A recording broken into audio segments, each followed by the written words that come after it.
Lorry லாரியாக வந்து சேர்ந்த பரிசு பொருட்கள். கோலாகலமாக தொடங்கிய பாலமேடு ஜல்லிக்கட்டு.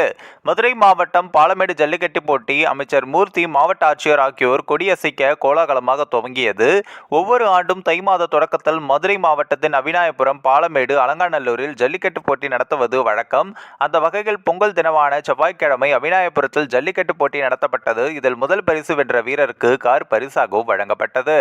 அந்த வகையில் இன்று மதுரை மாவட்டம் பாலமேடு பகுதியில் இன்று ஜல்லிக்கட்டு போட்டி கோலாகலமாக தொடங்கியுள்ளது. வருவாய்த்துறை அமைச்சர் மூர்த்தி, மாவட்ட ஆட்சியர் கொடியசைத்து அப்படி வீரர்கள் உறுதிமொழி ஏற்றபடி போட்டி தொடங்கியது. மொத்தமாக 10 சுற்றுகளாக நடத்தப்படும் இந்த போட்டியில் ஒவ்வொரு சுற்றுக்கும் 50 முதல் 70 வீரர்கள் களமிறங்கியுள்ளனர். முதலாவதாக கோவில் காளை அவிழ்க்கப்பட்டதும் வரிசையாக அடுத்தடுத்த காளைகள் களமிறக்கப்பட்டுள்ளன. மொத்தமாக 1000 காளைகளும் 900 வீரர்களும் போட்டியில் பங்கேற்கின்றன.